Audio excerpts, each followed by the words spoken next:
Tila unti-unti nang napapasuko ang bansang Iran matapos ngang makialam na ang bansang Amerika sa sigalot ng bansang Iran at ng bansang Israel. Ito ay matapos ngang bombahin ng bansang Amerika ang tatlong nuclear site ng Iran.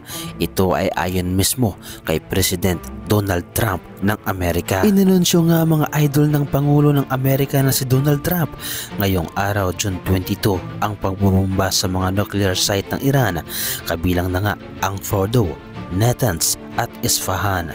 Ang lahat ng mga eroplano ay nasa labas na ngayon ng espasyo ng hangin ng Iran. Ang isang buong payload ng bombs ay ibinaba sa pangunahing site ng Fordow. Ang lahat ng mga eroplano ay ligtas na nakauwi ayon kay Trump. Congratulations to our great America warriors.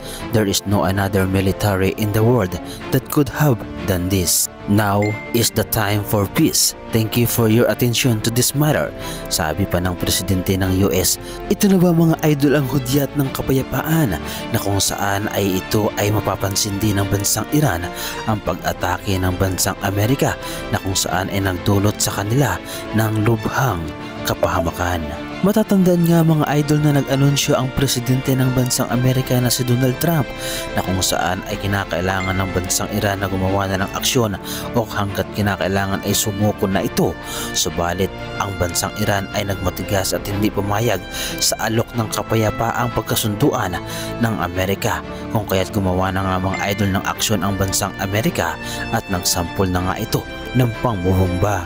At ngayon nga mga idol na tila nararamdaman na ng bansang Iran ang kagustuhan ng bansang Amerika na sila ay pasukuin, ay tila ang bansang Iran nga mga idol ay tumatawag na ng atensyon ng pagkakasundo upang tumigil na ang pag-aatake ng bansang Amerika sa Iran. Subalit ang pag-atake pa rin nga mga idol ng Iran sa Israel ay hindi pa rin natitigil at tila gustong-gustong pulbusin nga ng bansang Iran ang Israel. Subalit hindi ito mangyayari mga idol hanggat ang Amerika ay nasa panig ng bansang Israel. Sa ginawang ito nga mga idol ng bansang Amerika ay matatauhan kaya ang bansang Iran sa ginawa nito? Titigil na kaya ang Iran nga mga idol sa pagsalakay at paglusob at pagbubomba sa bansang Israel? O dahil sa pagtulong nga mga idol ng bansang Amerika ay mas lalong lumala ang sitwasyon at mas lalong magdulot ng matinding gulo sa Middle East? Samantala nanindigan naman nga mga idol si Donald Trump o si President Donald Trump na ang pag-ataking ito ay warning pa lamang at kung hindi mangyaring magkasundo ang bansang Iran ay patuloy itong matutulong sa bansang Israel. Dahil hindi papayag di umano nga mga idol ang bansang Amerika na mag-ari-arian at patuloy na mambuli ang bansang Iran sa Middle East. Ayon mismo ito kay President Donald Trump. Our objective was the destruction of Iran's nuclear enrichment capacity and a stop to the nuclear threat posed by the world's #1 state sponsor of terror. Iran, the bully of the Middle East, must now make peace. Ang ginawang pag-atake o pagbubomba mga idol ng bansang Amerika sa bansang Iran ay hindi para palalain ang sitwasyon, ngunit ito ay para magkaroon ng usapang kapayapaan. Subalit kung ito ay babaliwalain ng bansang Iran ay dito mas lalong lalala ang gulo, dahil alam naman natin mga idol na ang bansang Amerika ay panig sa bansang Israel. Samantala pinasalamatan naman mga idol ni Donald Trump si Netanyahu. We worked as a team like perhaps no team has ever worked before, and we've gone a long way to erasing this horrible threat to Israel.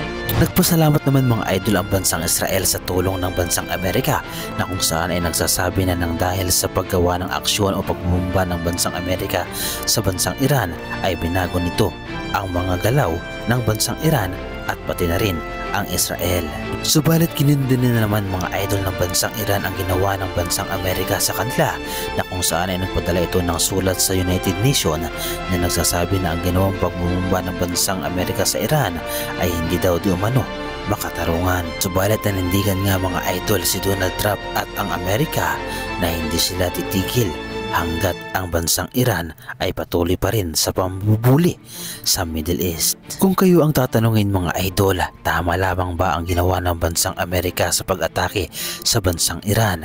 Tama ba ang kanilang ginawa sa pagtulong sa bansang Israel. Naniniwala ba kayo mga idol na ang ginawa ng Amerika ang magiging paraan upang ang kapayapaan ay mangibabaw na sa Middle East at ang bansang Iran ay makinig sa ginawa ng bansang Amerika?